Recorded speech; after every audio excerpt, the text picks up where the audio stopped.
com o João. Vai começar a gravação. Começou a gravação. Joia. E o Nelson também às vezes entra um pouquinho mais tarde, né? Depende do trabalho dele. Muito bem, pessoal. Quem vai fazer a nossa vibração de abertura?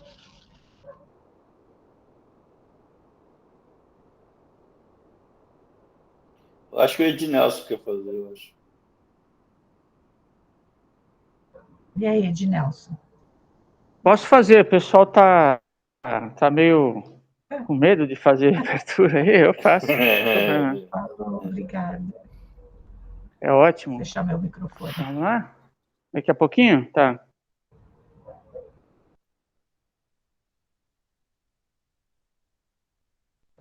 Falta um minutinho, mas pode fazer já, Ednelson, assim a gente Então já vamos. entra. Então vamos serenando as nossas mentes, os nossos corações, nos desligando das nossas problemáticas e vamos sentindo uma paz em nossos corações. Vamos sentindo os nossos legítimos guias protetores ao nosso lado e juntos nós vamos agradecer a Deus, nosso Pai, a Jesus, nosso Mestre, pelas condições que nos encontramos, pelo dom da nossa vida, a alegria de podermos estarmos juntos nesta noite, nesta live, para o aprendizado, o esclarecimento.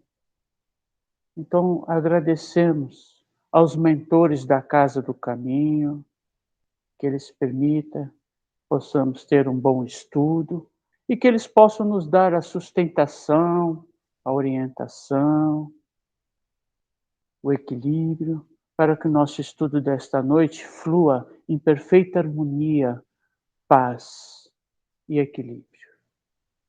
E com a permissão de Deus, o nosso Pai, e com a prece que o Mestre nos ensinou, nós damos por aberto o estudo desta noite.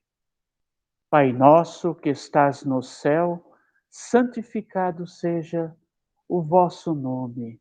Venha a nós o vosso reino e que seja feita, Pai, a vossa vontade aqui na terra e em todo o universo. O pão nosso de cada dia nos dai hoje, Senhor, e perdoa as nossas dívidas, assim como nós perdoamos os nossos devedores. E não nos deixe cairmos, Senhor, em tentações, e nos livra de todo mal. Que assim seja, graças a Deus e graças ao Mestre Jesus. Que assim seja. Boa noite, Selma. Oi, Selma. Boa noite. Boa noite a todos. Então, eu vou fazer a leitura do Cataclismos Futuros, né? Aí a gente entra no vídeo. É um vídeo de 43 ou 46 minutos. Muito legal, muito interessante. Depois eu vou falar. Vai começar pelo texto? Isso, vou começar pelo texto. Aí depois a gente fica mais à vontade com o vídeo. Okay. Se não der tempo de terminar, a gente coloca no grupo e vocês assistem em casa.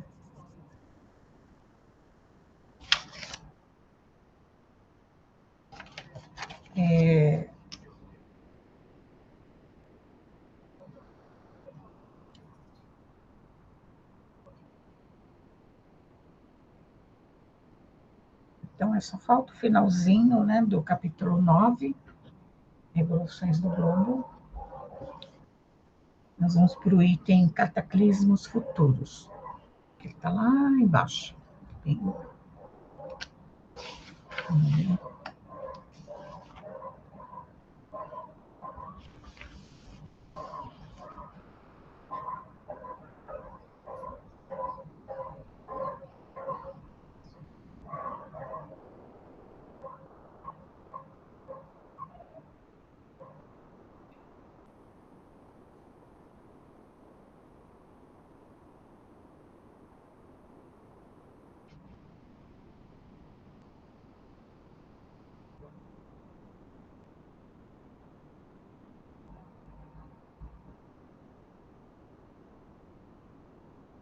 Ok. Então, eu vou lendo para vocês.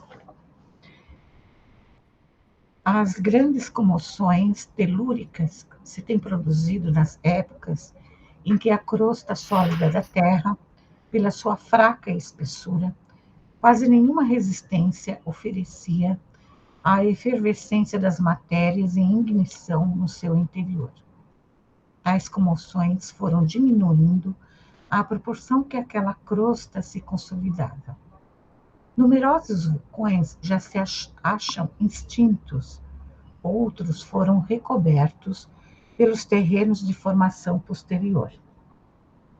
Ainda certamente poderão produzir perturbações locais por efeito de erupções vulcânicas, da eclosão de alguns vulcões novos, de inundações repentinas de algumas regiões. Poderão, do mar, surgir ilhas e outras ser por ele tragadas. Mas passou o tempo dos cataclismos gerais, como os que assinalaram os grandes períodos geológicos. A Terra adquiriu uma estabilidade que, sem ser absolutamente invariável, coloca, doravante, o gênero humano ao abrigo de perturbações gerais, a menos que intervenham causas desconhecidas, a ela estranhas e que de modo nenhum se possam prever. Então, tem uma anotação aí, nota do editor, né? Em 15 de fevereiro de 2013, cai na Rússia, região dos Montes Urais, um meteoro. A rocha, estimada em 10 toneladas, entrou na atmosfera e começou a se desfazer. A onda de choque causada por sua queda quebrou vidraças, balançou prédios, causando ferimentos em 1.100 pessoas. Fonte Jornal Globo de 98. Não, fonte Jornal Globo. Esse meteoro, acho que vocês devem lembrar, passou na televisão na época, aquele clarão que deu. Foi há pouco tempo, né? Recente. Quer dizer, são coisas que nós, seres humanos, assim, não esperávamos, né? Então, continuando a leitura. Quanto aos cometas, estamos hoje perfeitamente tranquilizados com relação à influência que exercem, mais salutar do que nociva, por parecerem eles destinados a reabastecer os mundos, se assim nós podemos exprimir, trazendo-lhes os princípios vitais que eles armazenam em sua corrida pelo espaço e com o se aproximarem dos sóis. Assim, pois, seriam antes fontes de prosperidade do que mensageiros de desgraças. Antigamente, o pessoal, eles tinham aquela coisa, né, que se visse um cometa era um mau presságio, né? E a gente está vendo pela evolução da ciência que não, eles trazem, através do espaço, em volta dos sóis, eles trazem, vamos dizer assim, vida, né, entre aspas, incrustada, né, neles, algumas coisas que ele vai pegando pelo seu passeio no universo, de outros planetas que explodiram, de estrelas e assim por diante. A natureza fluídica já bem comprovada, capítulo 6, item 28 e seguintes, que lhe é própria, afasta todo o receio de choques violentos, porquanto, se um deles encontrasse a terra, esta o atravessaria, como se passasse através de um nevoeiro. Tem outra anotação, nota do editor. Hoje sabemos que o núcleo cometário é sólido, formado por gelo e rocha, e que um impacto direto com a Terra ou outro planeta qualquer poderia causar sérios danos.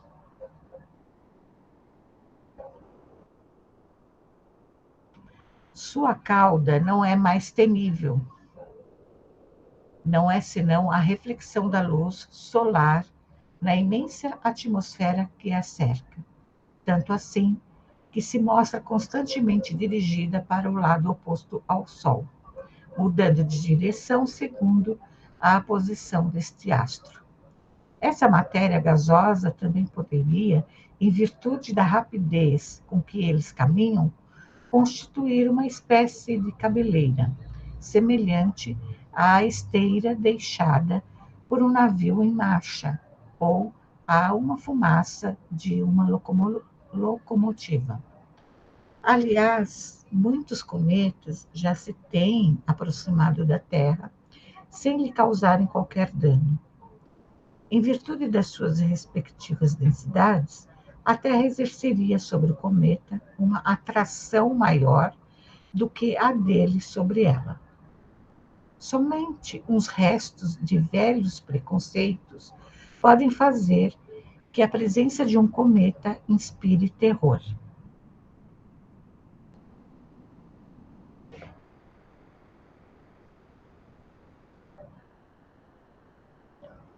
Uma nota agora de Allan Kardec. O cometa de 1861 atravessou a órbita da Terra num ponto do qual esta se achava a uma distância de apenas 20 horas. A Terra esteve, portanto, mergulhada na atmosfera dele, sem que daí resultasse nenhum acidente.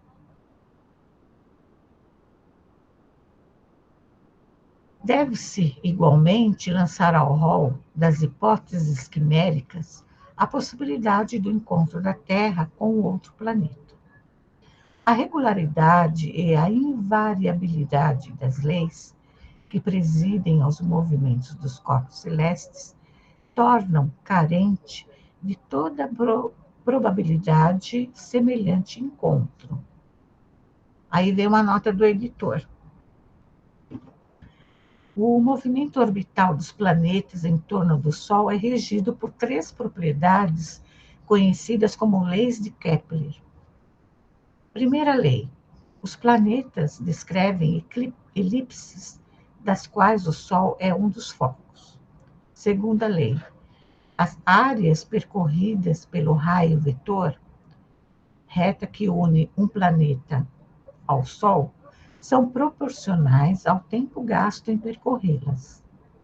Terceira lei: os quadrados dos tempos de revolução são proporcionais aos cubos dos semi-eixos maiores das órbitas.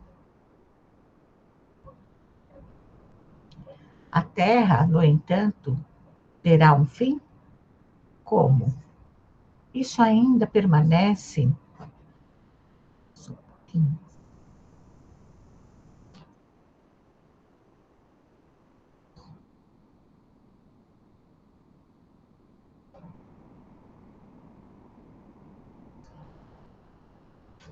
Em continuidade que o Allan Kardec escrevendo, até em continuidade, falei. A Terra, no entanto, terá um fim. Como? Isso ainda permanece no domínio das conjecturas. Aliás, mas, visto estar ela ainda longe da perfeição que pode alcançar e da vestustez que lhe indicaria o declínio, seus habitantes atuais podem estar certos de que tal não se dará ao tempo deles. Capítulo 6, item 48 e seguintes deste livro. Fisicamente, a Terra teve as convulsões da sua infância.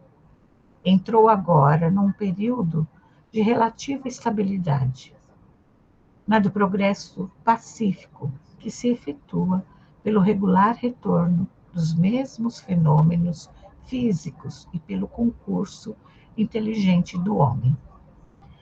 Está, porém, ainda em pleno trabalho de gestação do progresso moral. Aí residirá a causa das suas maiores comoções. Até que a humanidade se haja avantajado suficientemente em perfeição, pela inteligência e pela observância das leis divinas, as maiores perturbações ainda serão causadas pelos homens, mais do que pela natureza, isto é, serão antes morais e sociais do que físicas.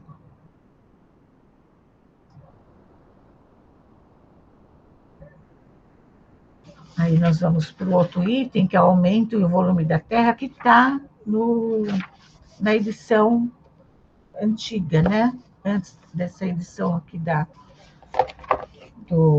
FEL. Então, o volume da Terra aumenta. Só abaixa um pouquinho lá para mim. O volume da Terra aumenta, diminuiu, permanece estacionário.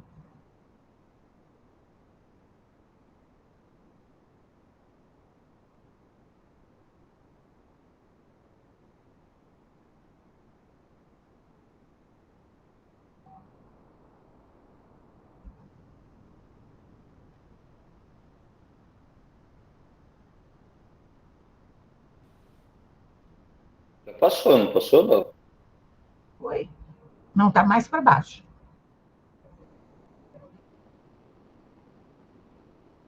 Já está no fim. Estou tentando ver com a nota do editor.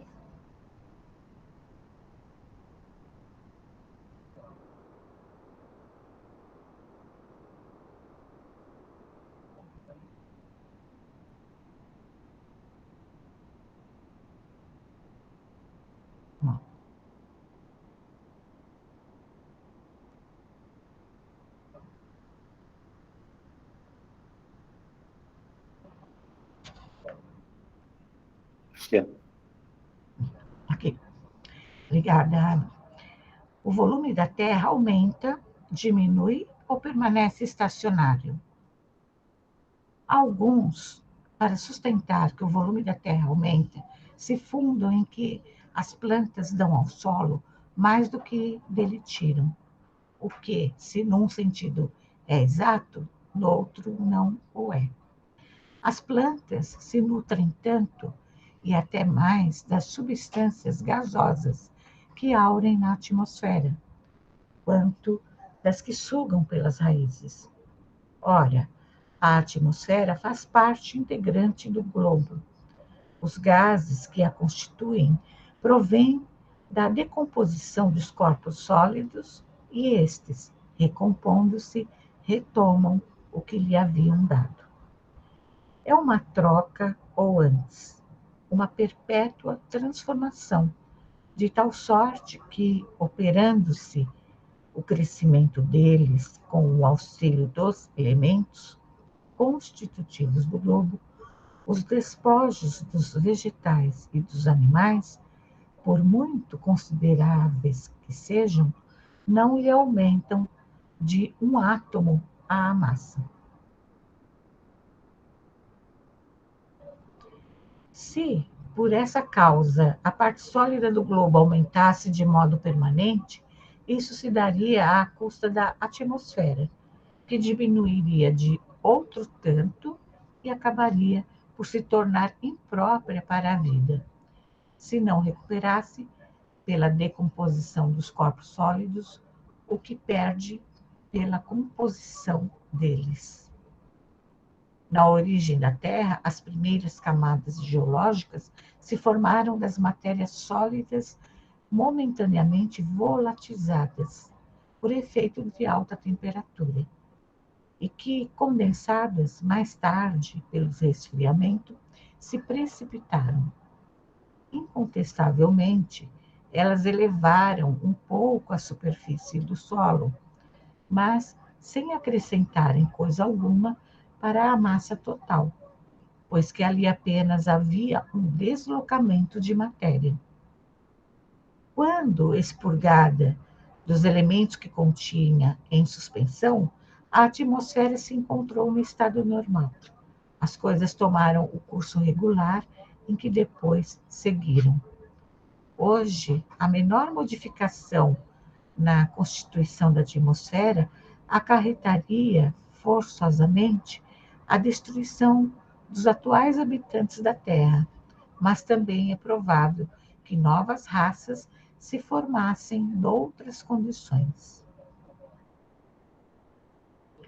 Considerada desse ponto de vista, a massa do globo, isto é, a soma das moléculas que compõem o conjunto de suas partes sólidas, líquidas e gasosas, é incontestavelmente a mesma, desde a sua origem.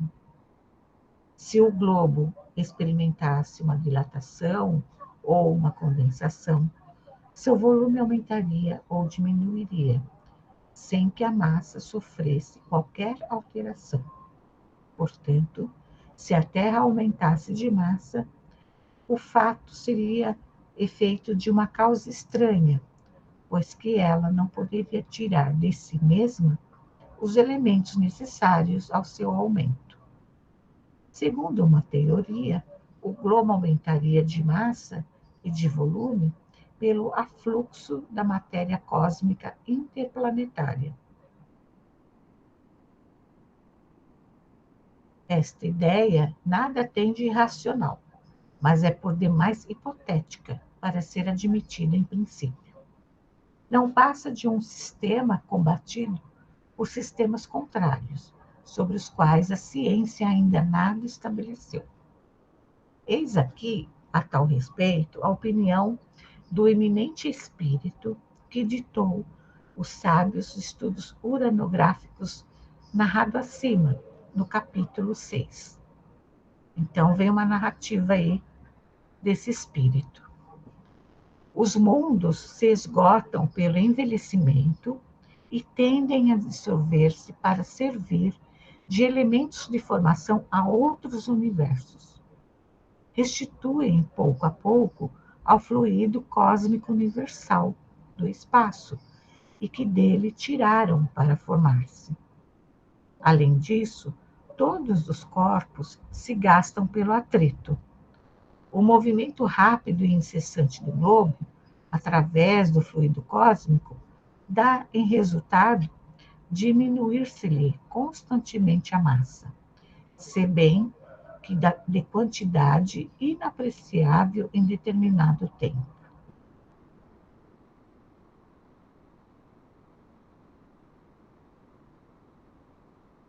Nota de Allan Kardec. No seu movimento de translação em torno do Sol, a velocidade da Terra é de 400 léguas por minuto, sendo de 9.000 léguas a sua circunferência, em seu movimento de rotação ao redor do seu eixo. Cada ponto do Equador percorre 9.000 léguas em 24 horas, ou 6,3 léguas por minuto.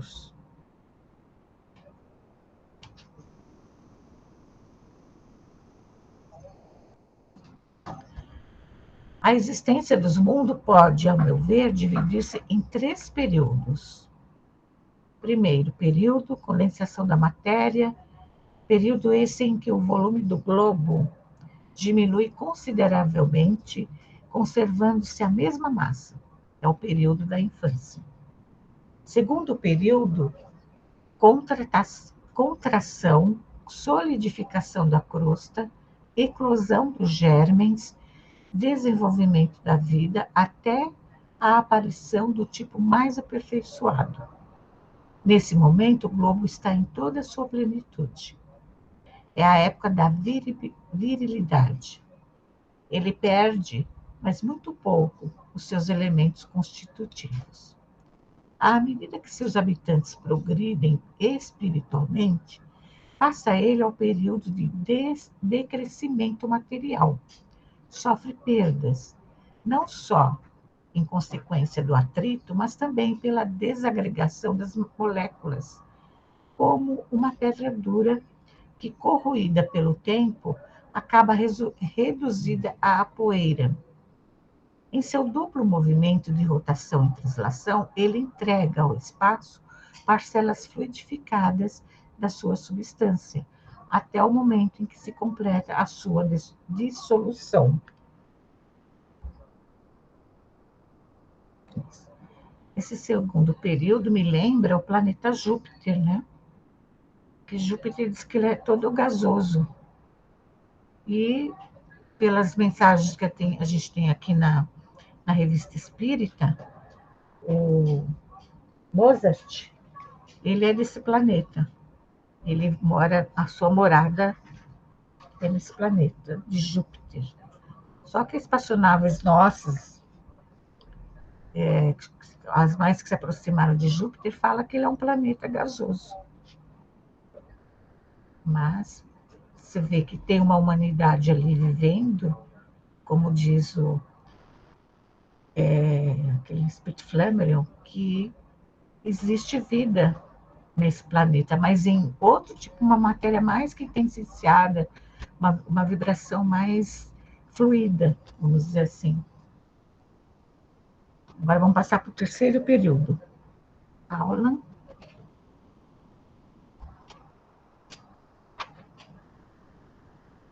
Se é que tem o terceiro período.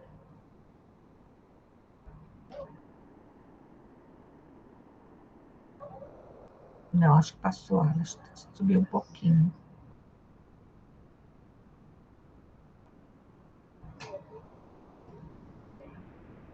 Segundo período, 3 períodos. Mas, então, acho que o terceiro período faltou.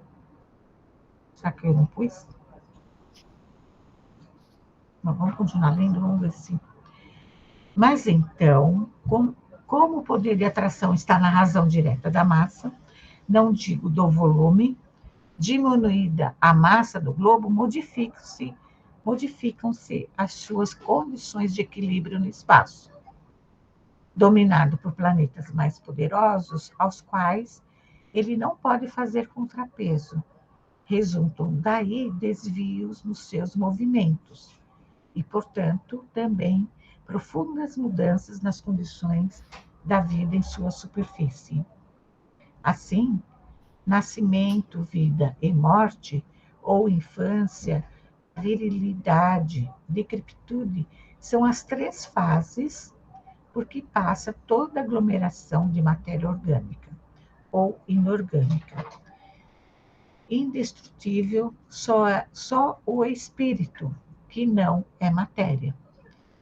É uma narrativa de Galileu, Sociedade de Paris, 1868.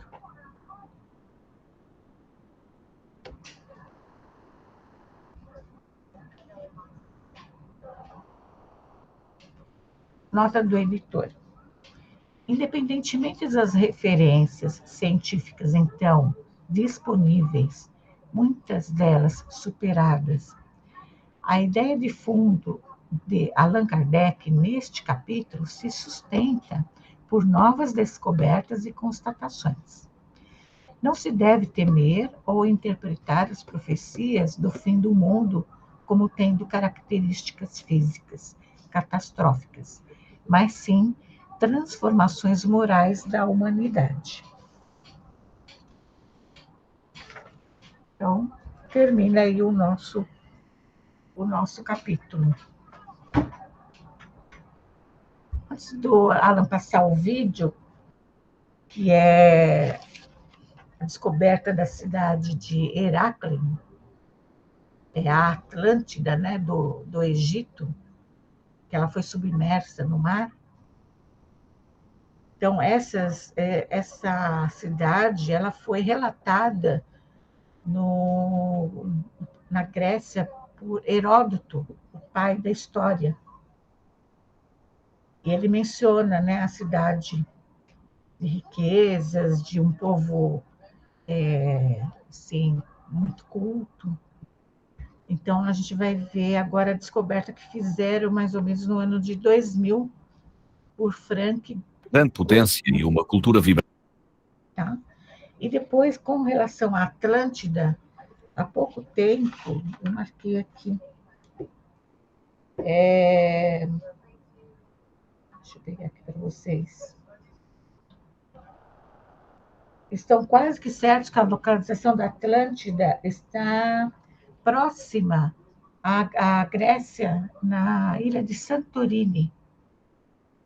Né? Eles estão fazendo várias pesquisas, indo com barcos e navios supermodernos, já descobriram várias coisas lá. Eu estou pegando aqui. De um povo muito inteligente, muito também com várias figuras, pinturas que eles encontraram, a cidade submersa, é próximo ao Estreito de Gibraltar.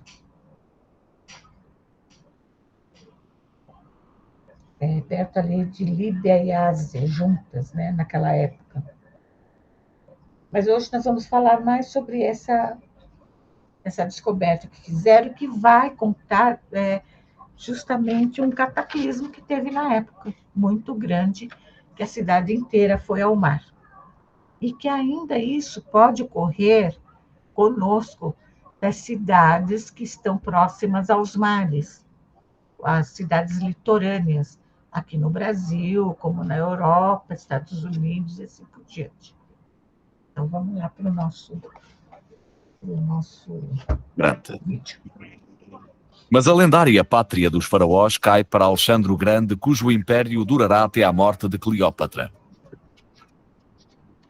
Como conseguiu ele esse feito? Como é que os gregos conquistaram esta antiga e orgulhosa civilização? Algumas das respostas encontram-se no leito do mar Mediterrâneo. Uma enorme cidade de templos oculta há mais de um milénio, a lendária Heracleia. Usando tecnologia de ponta, Frank Godio, explorador das profundezas oceânicas, mostra como uma única cidade e os seus templos perdidos ajudaram na conquista do Egito.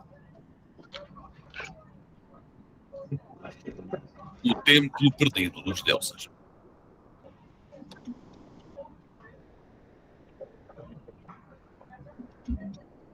O Nilo, porta de entrada do Egito e uma janela para o poder cruel do templo. As ondas escondem agora as casas dos súbditos de Cleópatra e dos seus antecessores. Este mundo está afundado, longe da vista, excluído até agora da história.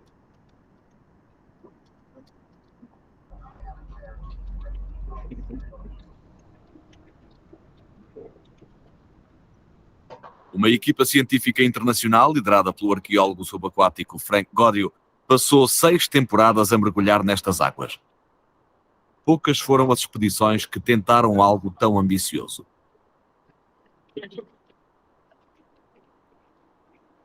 As primeiras descobertas dos investigadores traçam uma história dramática cujos pormenores eles esperam encontrar. Godio acredita que por baixo do seu barco se encontra um complexo de estruturas, templos que os invasores gregos controlaram há 2300 anos.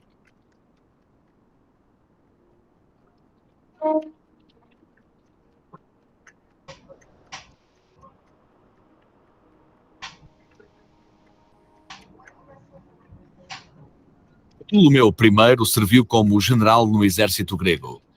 Em 332 a.C., ele e o seu líder, Alexandre o Grande, conquistaram os egípcios. A glória do faraó caiu perante Ptolomeu.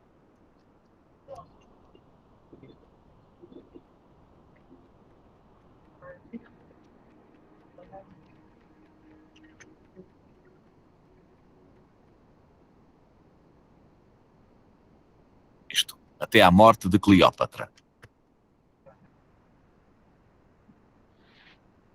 Frank Godio e a sua equipa investigam uma área maior do que Paris. Esta sepultura aquática ocupa mais de 500 km², quase metade de Abu Qir Bey, próximo da Alexandria dos tempos modernos. Godio pensa ter encontrado a chave para o Império de Alexandre no Egito, a 19 km da sede, em Alexandria. A partir desta cidade, Ptolomeu conseguiu estender o domínio grego a todo o Egito. Alexandria, assim chamada em honra de Alexandre o Grande, tornou-se a cadeira de poder dos gregos.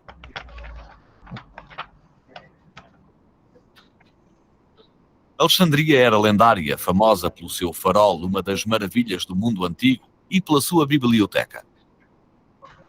A cidade cresceu durante 300 anos. Tinha quase 1 milhão de habitantes. Mas antes da ascensão de Alexandria, algumas cidades costeiras, como Canopus e Heracleia, já se encontravam estabelecidas. Os alexandrinos dirigiam-se a estas cidades no litoral para opulentos festivais. Ao chegarem a estas cidades, os gregos depararam-se imediatamente com a força das crenças egípcias.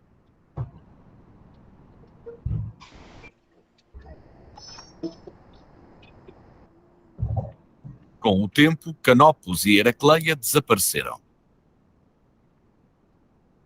Gódio acredita que podem ter sido destruídas por catástrofes naturais.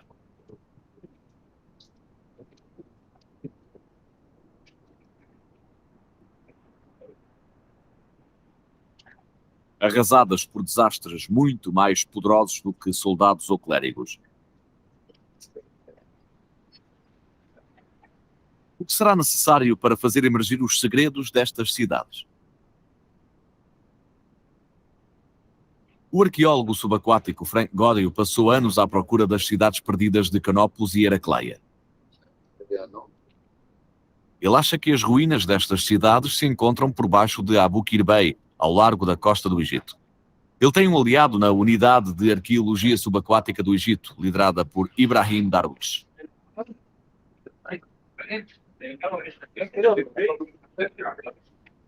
Darwish e Gódio recrutaram uma equipe internacional experiente com elementos franceses, americanos e egípcios.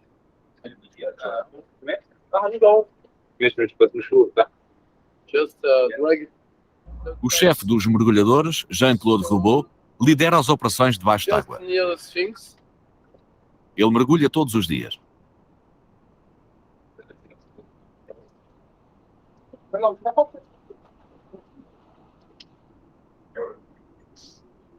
Mas no fundo da baía a visibilidade é quase nula. A área a pesquisar é enorme. O tempo e a areia acabaram por ocultar os alvos.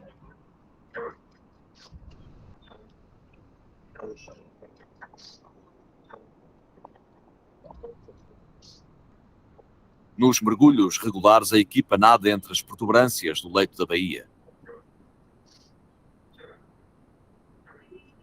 Após dias de frustração, os mergulhadores começaram a perceber que as saliências do fundo escondiam algo.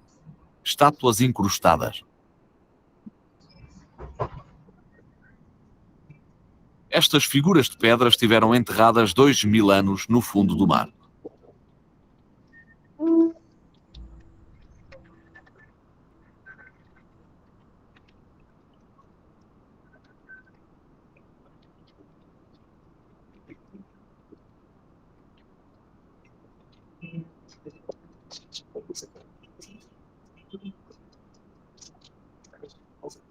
Os mergulhadores prenderam sacos insufláveis às estátuas para que estas fossem içadas na vertical.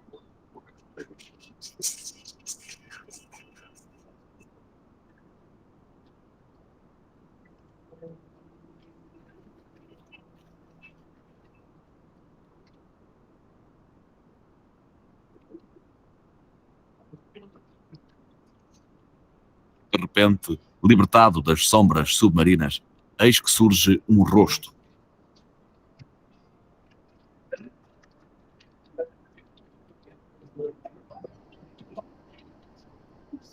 E depois, um corpo, cuidadosamente esculpido.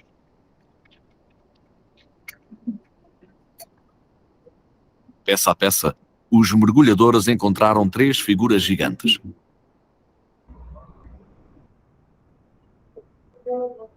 Estes jardins de pedra esperaram séculos para serem trazidos à luz. Mas encontrar estes artefactos é apenas o primeiro passo num processo longo e complexo. Agora que os exploradores começam a obter provas físicas, deparam-se com a tarefa de separar os factos da teoria dos boatos e dos palpites.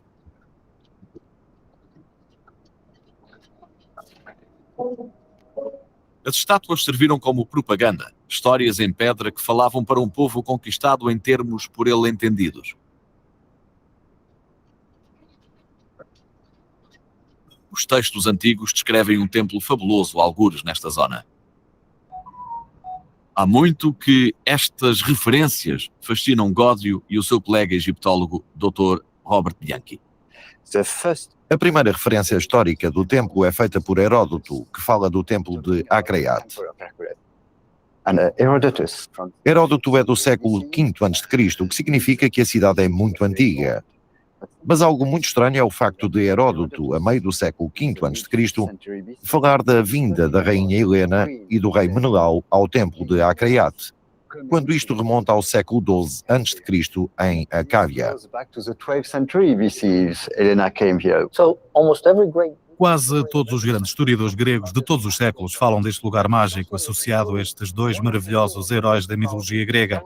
Helena de Troia, que lançou ao mar 1000 navios, dando início à Guerra de Troia, e Hércules, o homem que empreendeu grandes obras. Depois, como homenagem ao facto de Hércules ter livrado a região de um tirano, esta toma o nome de Heracleia, a cidade ou região de Hércules. Heracleia seria uma grande descoberta. Para encontrá-la, Gódio e os colegas usam ferramentas de alta tecnologia como sonares, magnetómetros e sondas de profundidade. Usando o programa virtual do computador, Gódio e Bianchi podem analisar os dados em 3 dimensões. Como vamos passar da imaginação literária ao verdadeiro local no meio desta área incrivelmente extensa? Definimos uma zona de busca de 12 km de comprimento por 8 de largura. É uma área onde cabe a ilha de Manhattan ou o centro de Paris? Sim, e sabemos pelos textos que devemos procurar no lado oeste da baía. Com coordenadas obtidas por satélite, os exploradores iniciam uma pesquisa em grelha, de leste a oeste, através de Abu Qir Bay. Cada informação colhida torna-se num ponto de um mapa digital. Pouco a pouco, começa a ganhar forma um retrato fascinante do mundo antigo. Dá-nos muitas informações. A partir do mapa, podemos ver que estávamos sob uma grande porção de terreno afundado. Aqui, a leste desta porção, podemos ver uma pista de um leito afundado do Nilo.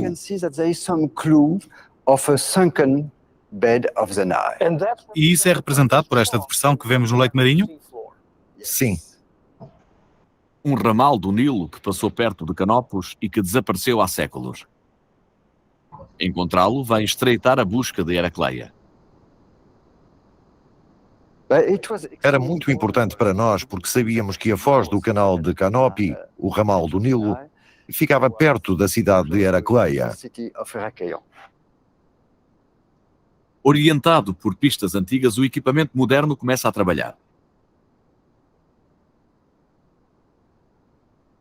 Os magnetómetros nucleares revelam pequenas anomalias no campo magnético da Terra. Ao lê-las, os membros da equipa encontraram linhas de falha, muitas vezes associadas a grandes edifícios como templos que tenham ruído. Aqui temos cores muito vivas. Isto significa que há muita atividade magnética nesta zona central. Quando encontramos este tipo de atividade, há boas hipóteses de encontrarmos monumentos ou estruturas submersas. E acha que é aí que devemos mergulhar e escavar? Sim, já limitamos a área. Agora vocês têm de mergulhar.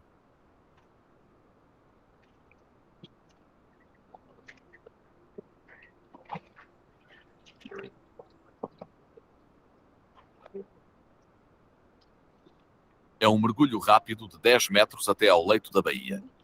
Se a informação fosse correta, as estátuas estariam no centro da área.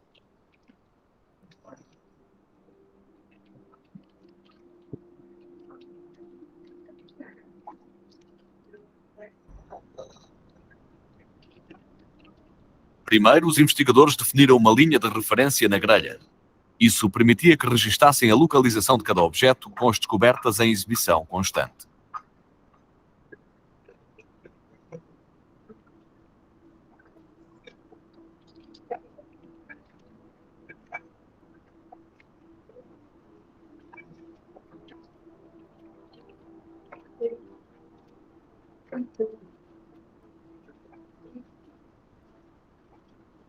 Tal como Gódio esperava, o local está cheio de relíquias.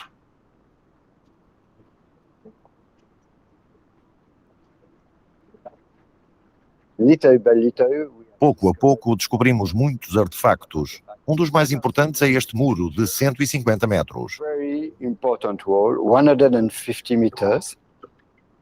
O muro, com 150 metros de comprimento, fazia parte de uma gigantesca estrutura.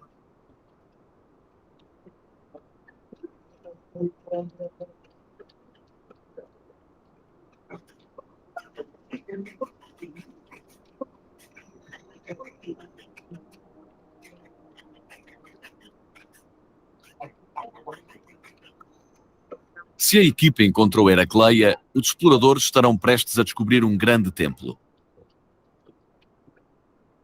E os mergulhadores encontraram pistas atormentadoras.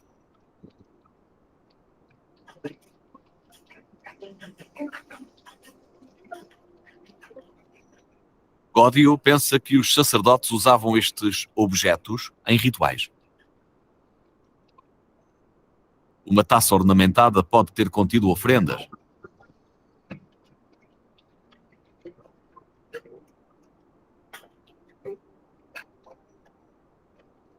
Cada uma das descobertas mostrava que ali existia um magnífico templo.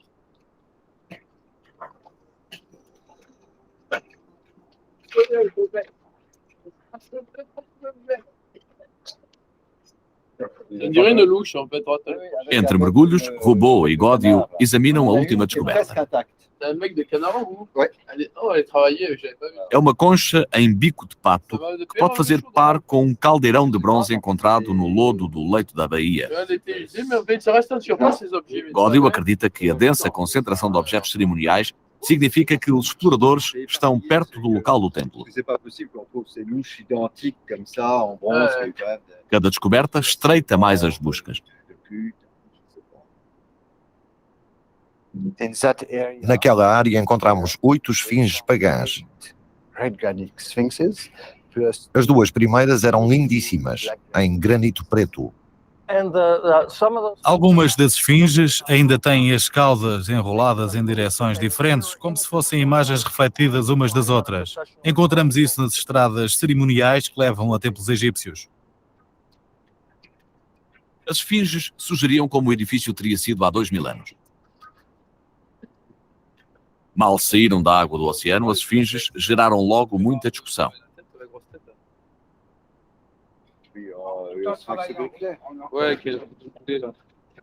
Pedaços de borracha ajudarão os membros da equipa a combinar as peças e a reconstruir os artefactos partidos.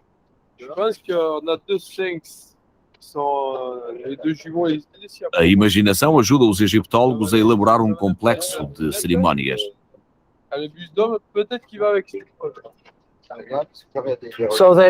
Depois de nos afastarmos um pouco, podemos sugerir que a estrada cerimonial estava ladeada por esfinges. Se trabalharmos nas proporções do muro, com 150 metros, podemos assumir que o poste tinha 30 metros de altura. Em frente ao poste teríamos A estátua maior. as estátuas colossais. Podemos começar a imaginar como teria sido este templo, um dos maiores templos que conhecemos do Antigo Egito.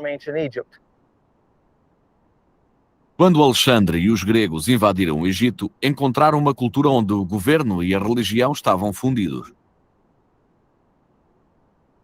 Cada templo servia como local de adoração, como centro político e como meio de propaganda. Os gregos aperceberam-se de que para controlar os egípcios tinham de controlar os seus templos. Embora Gódio tenha feito uma descoberta extraordinária, ele ainda tem de provar que aquela antiga estrutura é o grande templo de Heracleia.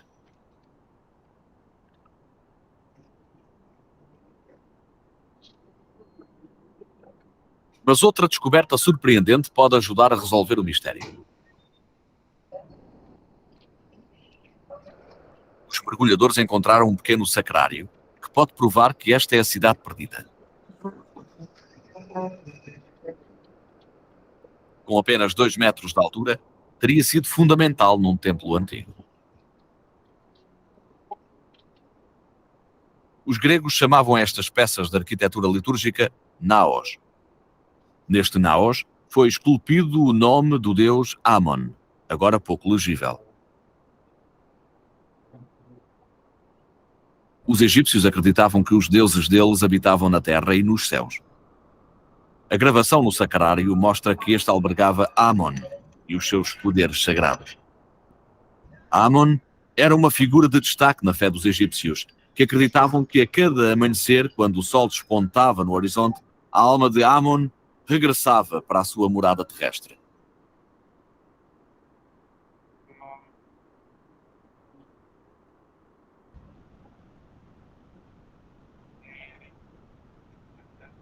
Amon tinha o poder de conceder aos reis e faraós o direito de governar. Os gregos viam em Amon um meio de assegurar o controlo sobre o Egito. Mas terá sido este o templo a partir do qual começaram essa campanha? E será que se situa nas ruínas de Heracleia? Para responder a estas questões, Gódio e a sua equipa devem conciliar duas evidências. A primeira é o naos, que tem o nome de Amon, um objeto que faz parte de um templo desse deus.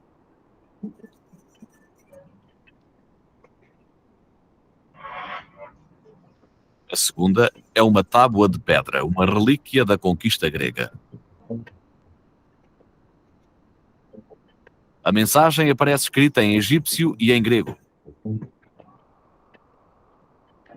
E uma das frases fala não apenas no templo de Amon, mas também em Heracleia.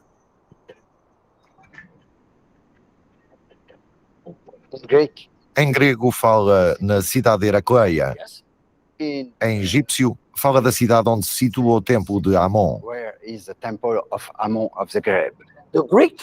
O texto grego menciona a cidade de Heracleia e o texto egípcio fala no templo de Amon. Estamos no templo de Amon, logo estamos no templo da cidade de Heracleia. Uma descoberta fascinante, prova de que a equipa encontrou o templo de Heracleia.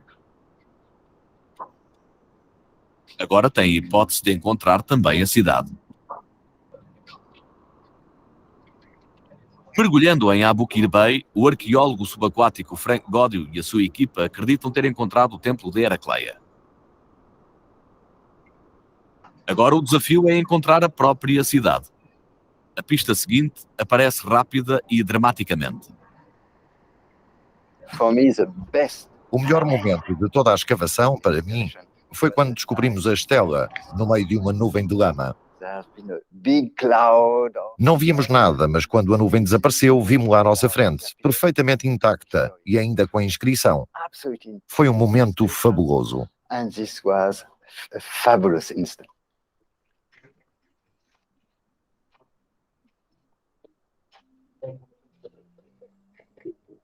As 14 linhas de hieroglifos estão como novas.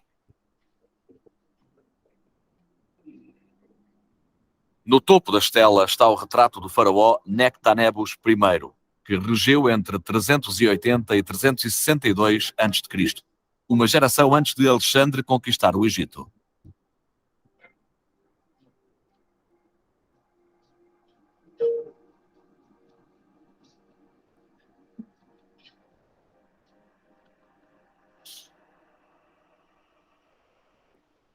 Içar a estela de 1 tonelada de peso do leito da baía exige um grande esforço e muita delicadeza.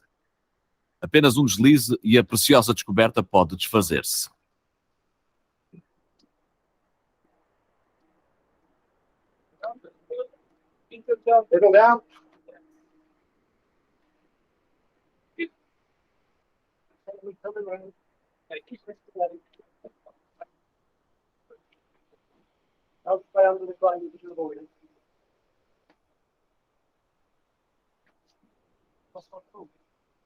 A estela está debaixo d'água há mais de 1000 anos.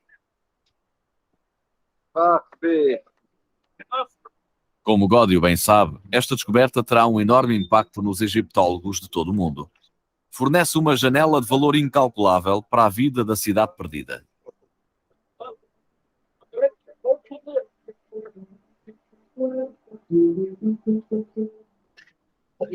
Está perfeita, não está?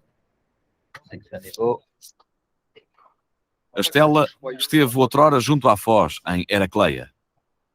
Ornamentada com marcas reais, a pedra declara um imposto de 9 a 10% cobrado pelos egípcios nos bens perecíveis importados da Grécia.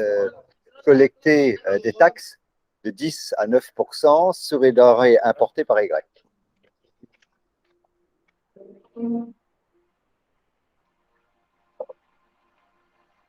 A equipa faz um molde em látex das inscrições. A partir dele, os técnicos farão cópias para estudos mais detalhados.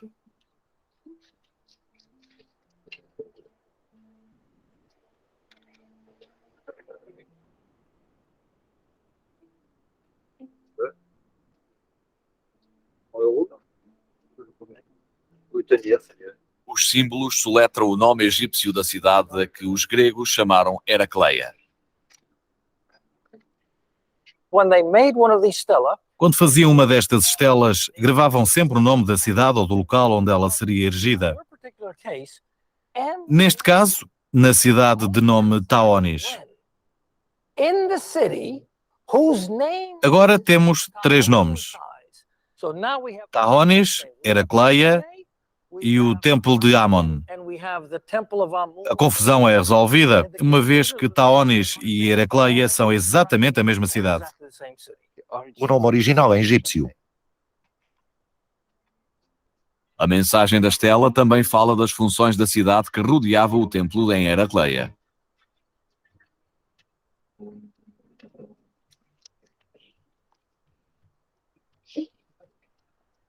Obviamente, os funcionários da cidade tinham o poder de cobrar impostos de importação. Mesmo antes dos gregos chegarem, este já era um dos maiores portos do Egito.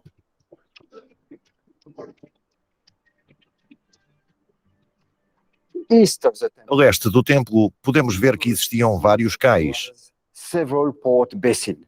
e descobrimos uma estrutura portuária muito importante, Very important ports. com cais, Jetty, amarras, anti-cracks. antigas grades e âncoras. Do maior ao mais pequeno, a localização de cada artefacto foi registada.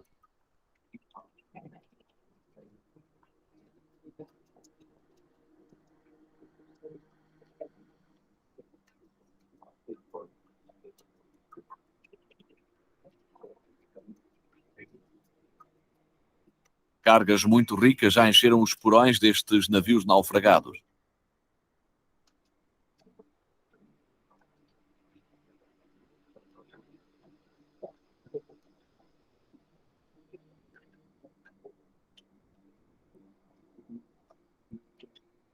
Colocando num mapa a localização de centenas de âncoras de pedra, a equipa de investigadores mostra que o templo era rodeado por um canal. Isto era notável. Começámos por encontrar uma âncora e não entendíamos o que estaria ali a fazer, no meio da terra.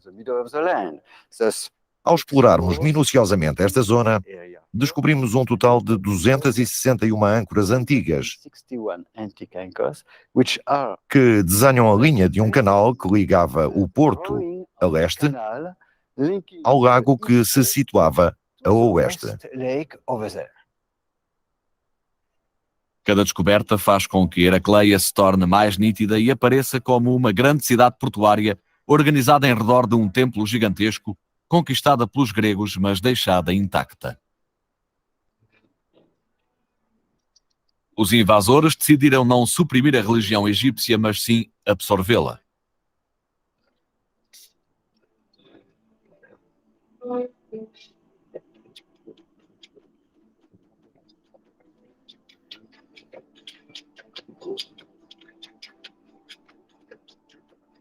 Esta banheira pode ter desempenhado um papel na estratégia grega.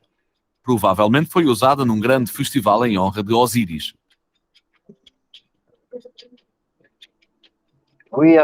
Descobrimos este monumento no templo.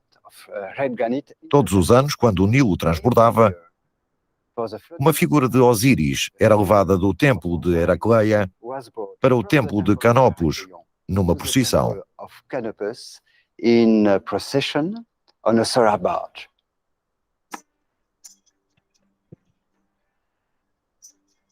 Os gregos proclamavam que Osíris residia em Heracleia. Todos os anos a imagem do deus era levada da cidade.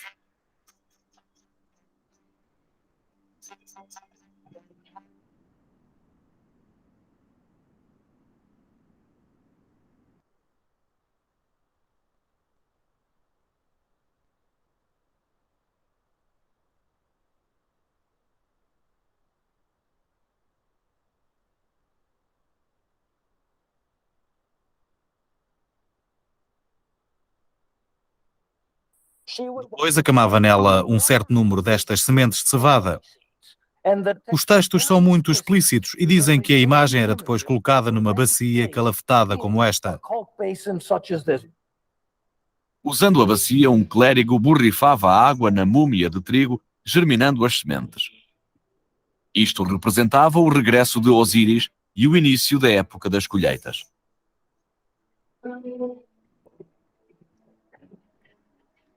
Um deus isolado recebe os créditos pelas enchentes.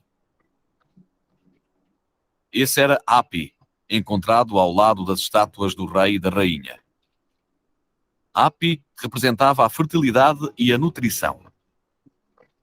Na sua mesa de ofrendas estavam a riqueza e a generosidade do Egito. Os egípcios acreditavam que Hapi carregava o lado negro das inundações do Nilo. A areia rica que renovava o solo garantia a prosperidade do Egito e deu ao país o seu nome original, Kemet, a Terra Negra.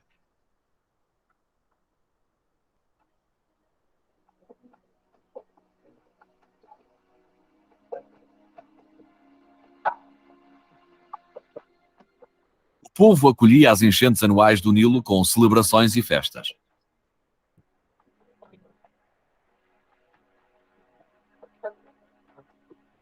Quando pensamos em Heracleia e nos festivais que são descritos pelos antigos, temos de imaginar a cidade como festiva. Uma Las Vegas do Nilo é capaz de ser uma boa comparação. Salvação e pecado eram o princípio e o fim da cidade portuária.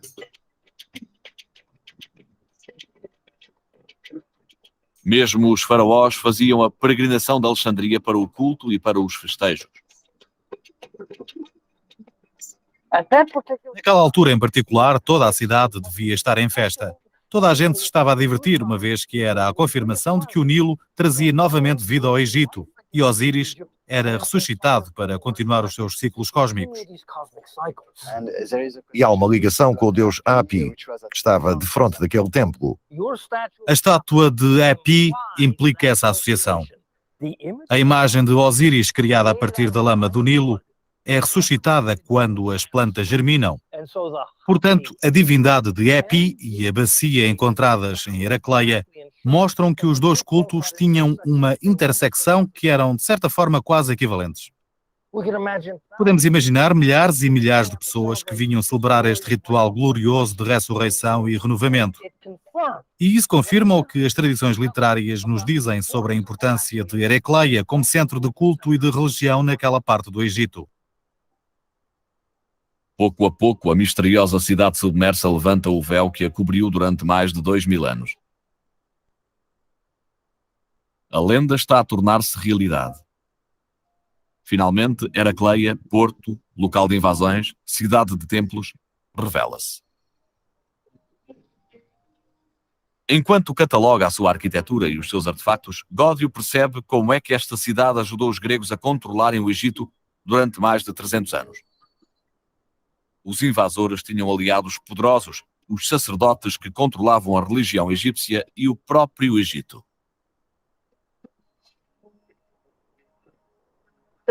Os Ptolomeus, embora fossem gregos, gostavam muito de se mostrar como faraós.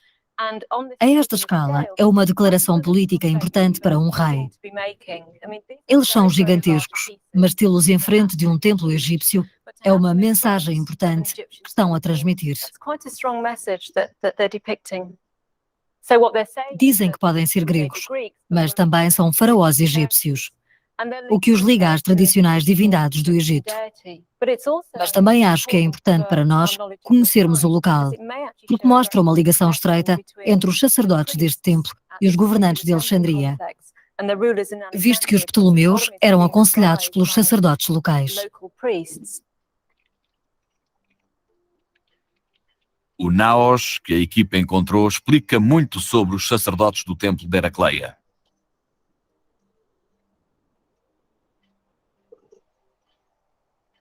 Estes representantes de Amon estariam entre os homens mais influentes do Egito.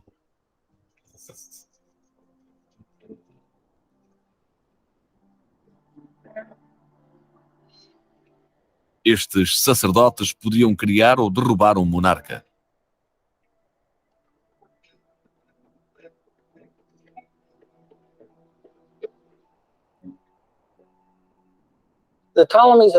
Os Ptolomeus e os sacerdotes egípcios tinham uma relação de simbiose.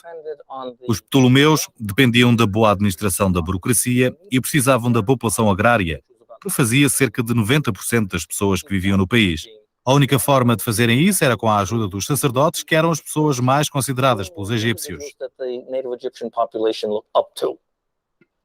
A história diz que Alexandre o Grande foi o primeiro conquistador a ganhar legitimidade em governar o Egito, convencendo o sacerdote de Amon a declará-lo o Deus Sol.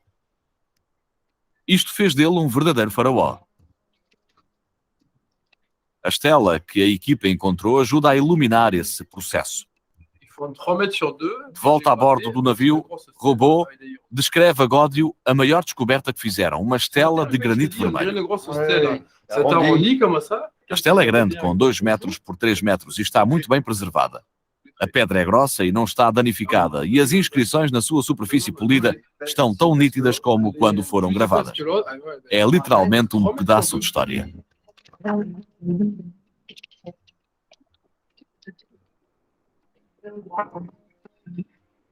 A equipa encontrou uma das maiores estelas do Egito.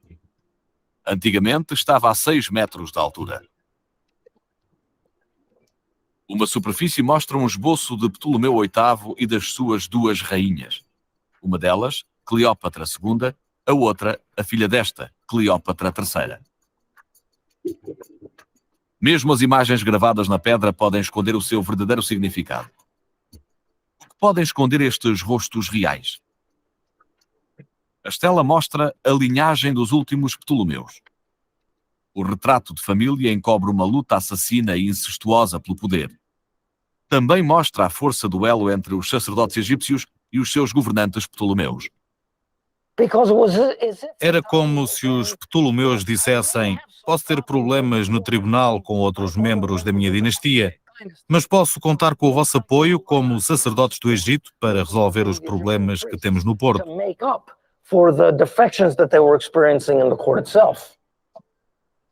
Para disfarçar a incessante batalha dentro da família real, os sacerdotes passaram uma ilusão de estabilidade. Esta aliança era antiga. Em 238 a.C., Ptolomeu III reuniu sacerdotes de todo o Egito para festejar o seu jubileu. As festividades mascaravam um trono com problemas. Durante a segunda metade do período dos Ptolomeus, aconteceram muitas batalhas no seio da família. Houve muitos homicídios. As famílias estavam em disputa e os Ptolomeus precisavam de contrabalançar isso. Faziam-no com a ajuda dos sacerdotes.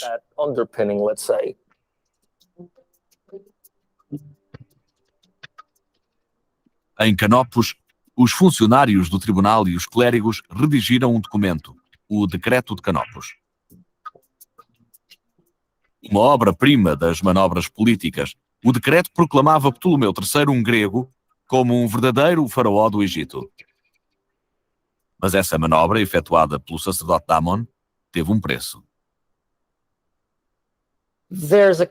Há uma concessão por parte de Ptolomeu III aos sacerdotes quando diz que aumentará o número de sacerdotes importantes em 20%.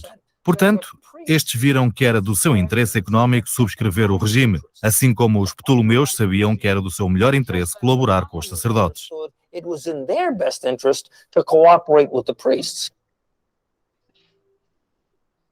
Sob Abu Quir Bey esteve outra Ptolomeia, outrora adorada pelos seus súbditos. Ela é a rainha Cleópatra III, bisavó da Cleópatra mais famosa de todas.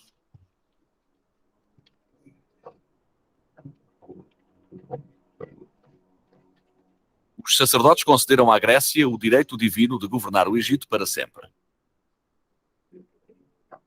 Os invasores construíram templos e santuários para durarem milhares de anos. Mas esse império e os seus edifícios ruíram.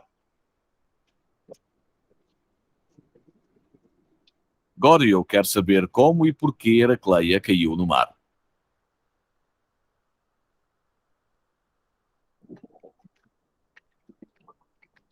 Por baixo do Mediterrâneo, o arqueólogo subaquático Frank Gório encontrou provas da vida de Heracleia. Dúzias de destroços antigos, fissuras invulgares no leito marinho, tudo isto aponta para um grande desastre.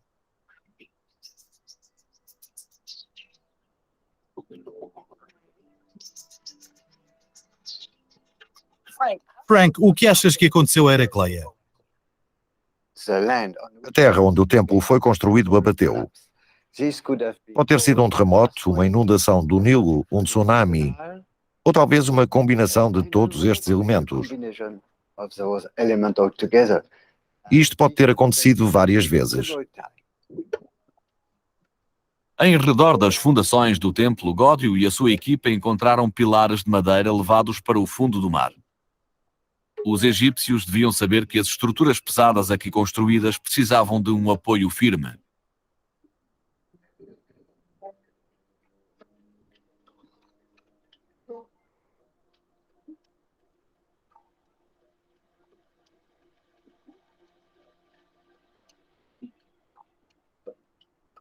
Deitadas, onde outrora estiveram de pé, estas estátuas gigantescas foram preservadas por uma inundação.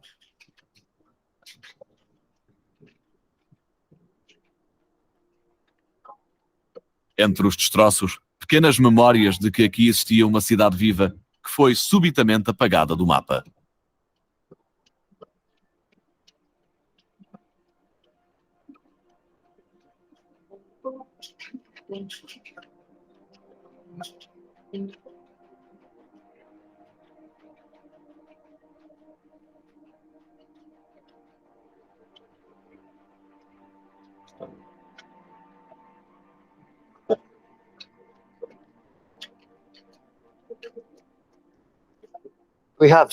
Temos várias provas de que aconteceu uma catástrofe. Estamos a encontrar joias, moedas e pratos de ouro espalhados pela área do templo. Se não tivesse ocorrido uma catástrofe, estes objetos teriam sido recolhidos pelas pessoas. Também encontramos ossos entalados por baixo de grandes construções, por baixo do templo, o que significa que aconteceu algo, uma catástrofe.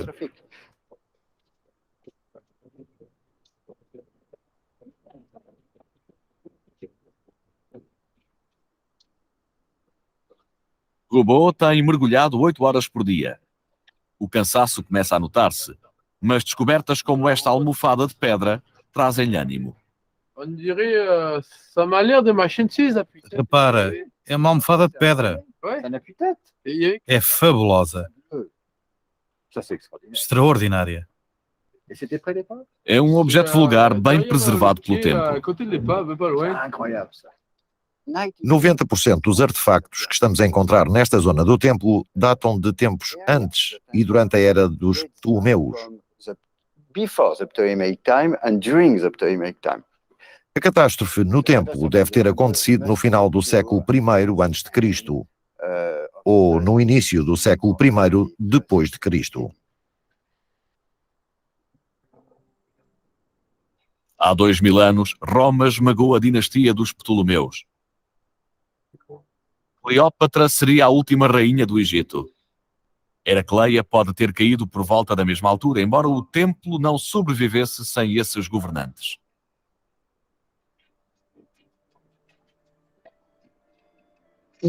Temos um templo decorado ao estilo egípcio com 3 estátuas colossais nunca antes conhecidas.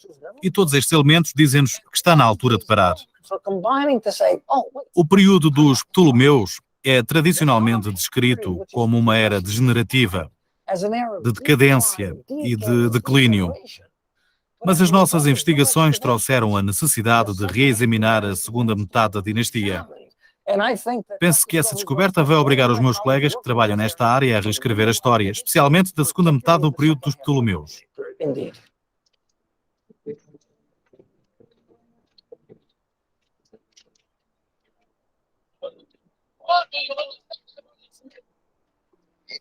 É um tesouro, é inacreditável. Para um arqueólogo é mais do que uma vida. Precisamos mais do que uma vida para explorar tudo aquilo. Este será o local onde os futuros arqueólogos poderão trabalhar durante anos, talvez mesmo séculos. Para Frank Godio e os seus colegas, o fim da investigação é apenas o início de uma viagem muito mais longa, aquela que recuperará do mar os tesouros de Heracleia.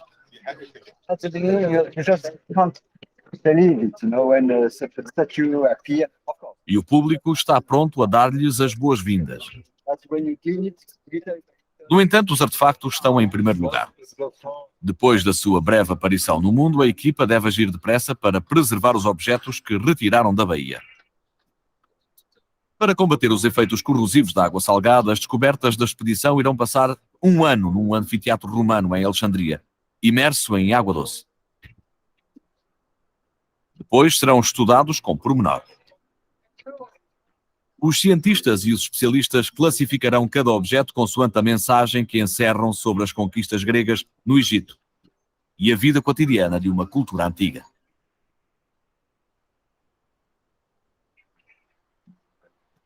E o fim misterioso da cidade perdida dos templos.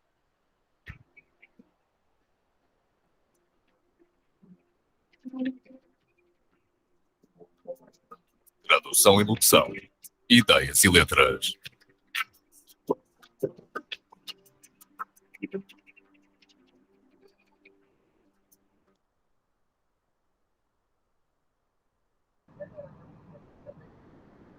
E aí, pessoal, vocês dormiram?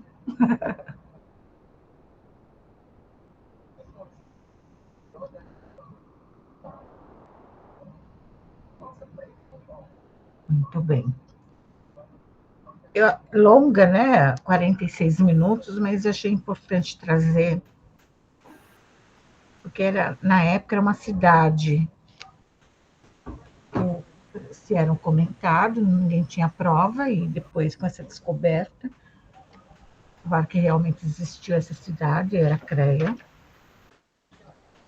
e com ela vieram vários escritos, né, de uma época como o povo vivia.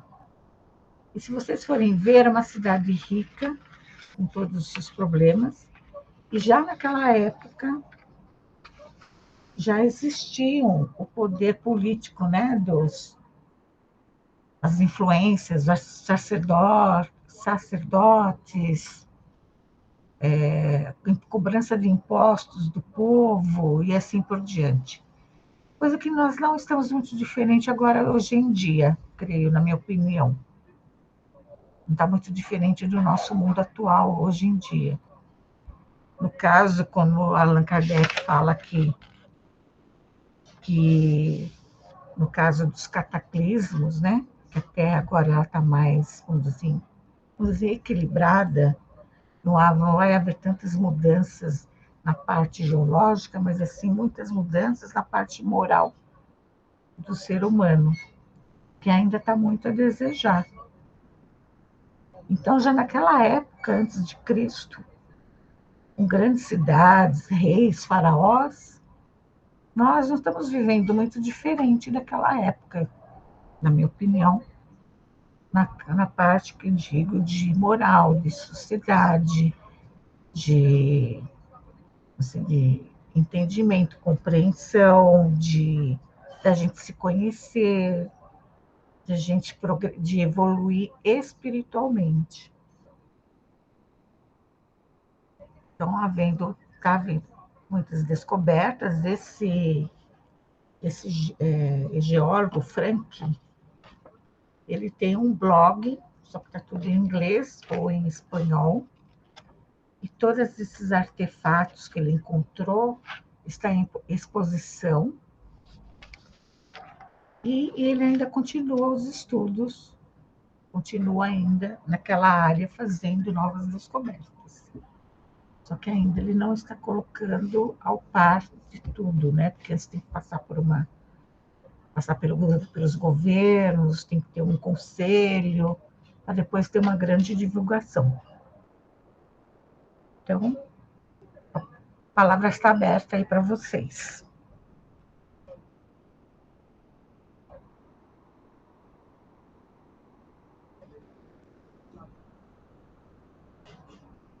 O que vocês acharam, pelo menos, do vídeo? Nossa, achei excelente, muito bom. Que trabalho, não? Nossa, e que riqueza que eles encontraram, assim, uma vida, né? Uma história lá embaixo do mar. Nossa, assim, maravilhoso. Um estudo, assim, rico, né, Dalva? Sim. Em continuidade com esse vídeo, eu estive pesquisando, os geólogos falam que essa catástrofe que houve, esse cataclismo que houve naquela época, com relação a essa cidade e a tantas outras que estão desaparecidas, ainda vai ocorrer no nosso planeta. Somente cidades litorâneas, em todo o continente, ou aqui continente da América do Sul, ou da Europa, África, América do Norte, cidades, porque está havendo uma mudança do eixo da Terra e os mares estão invadindo certas regiões e tem as placas tectônicas que ainda algumas delas estão se movimentando.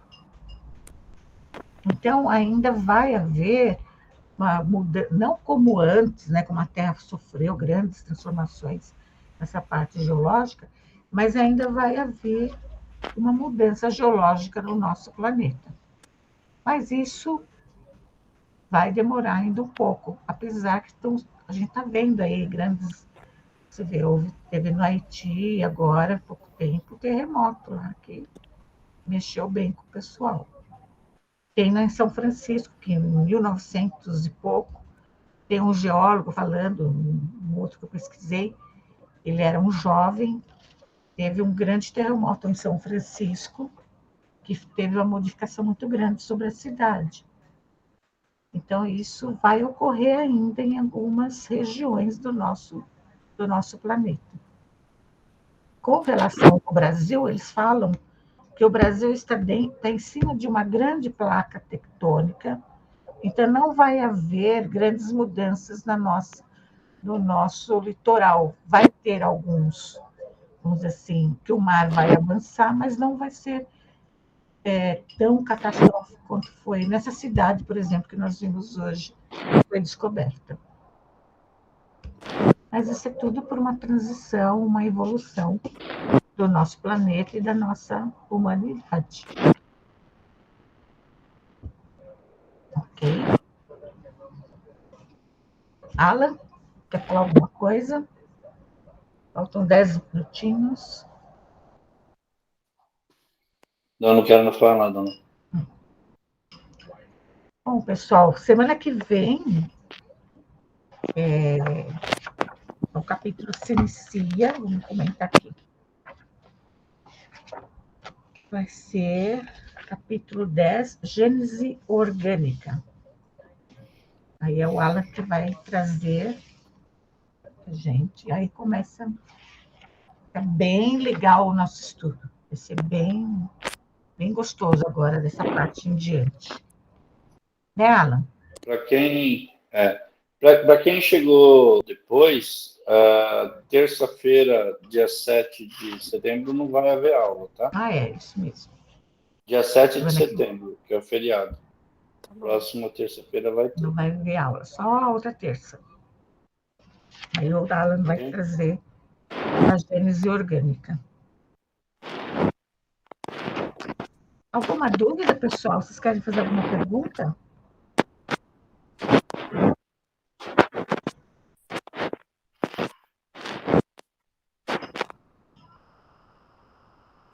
Se vocês quiserem, a gente já pode encerrar.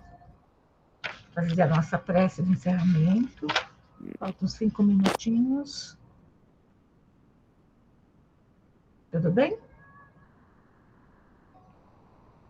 Então tá. Quem quer fazer a prece de encerramento? Nosso final.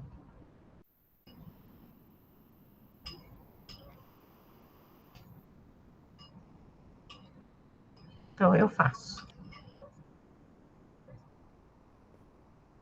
Vamos ainda envolvidos com os nossos mentores do bem, do amor e da luz, aos nossos mentores do estudo,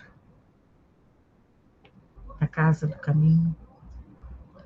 Vamos agradecer a Deus, nosso Pai, e a Jesus, nosso Mestre, pela oportunidade do aprendizado. Agradecer pelo dia que nós tivemos hoje. Agradecer a oportunidade de nós estarmos, mesmo em via online, trocando energias. Por mais que nós estejamos, cada um em seu lar, estamos ligados à nossa Casa do Caminho. E nesse instante, a parte espiritual da nossa casa vai trabalhando em cada um de nós para o nosso equilíbrio físico, emocional, mental, espiritual.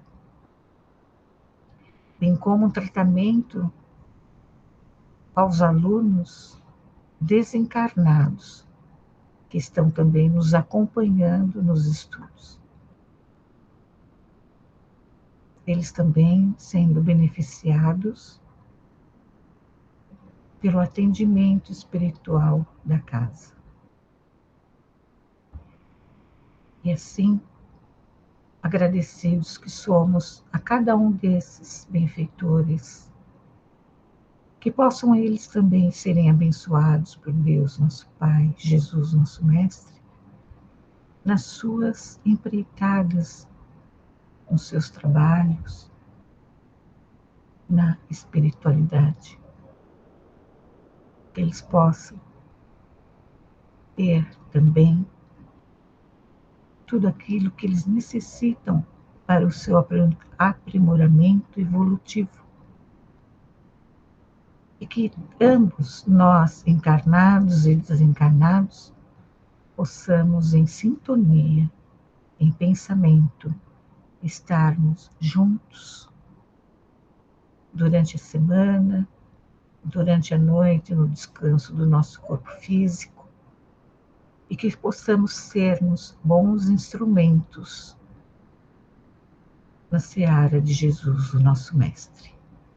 E assim, vamos pedindo a permissão para o encerramento dos nossos estudos desta noite, orando a prece que Jesus nos ensinou. Pai nosso, que estás nos céus, santificado, Senhor, seja o vosso nome, venha a nós o vosso reino, seja feita, Pai, a tua vontade, assim na terra como no céu. O pão nosso de cada dia dá-nos hoje. Perdoa, Pai, as nossas dívidas, assim como nós perdoamos aqueles que são os nossos devedores. E não nos deixes, Pai, cairmos em tentações e livrai-nos de todo o mal. Que assim seja, graças a Deus e graças a Jesus. Uma boa noite a todos, um bom descanso. Boa Até noite. a semana. Boa noite. Muito obrigada. Boa noite. Deus, tchau. Deus. Boa noite. Salvinha, Quem está falando? você vai colocar o link Adriana. desse filme que a gente viu? Vou colocar. Eu coloco porque agora. Eu A hora gostei que me desligar. muito e eu tenho uma prima que se interessa por esses assuntos, ela vai amar também. Obrigada, viu? Nada, Adriana. Vamos sim. Tchau. Boa Boa noite. noite a todos. Vão com Deus. Fiquem com Deus. Você também. Boa noite, Boa Alan. noite. Tchau. Bom descanso. Obrigada, viu, Alan? Tchau, obrigada.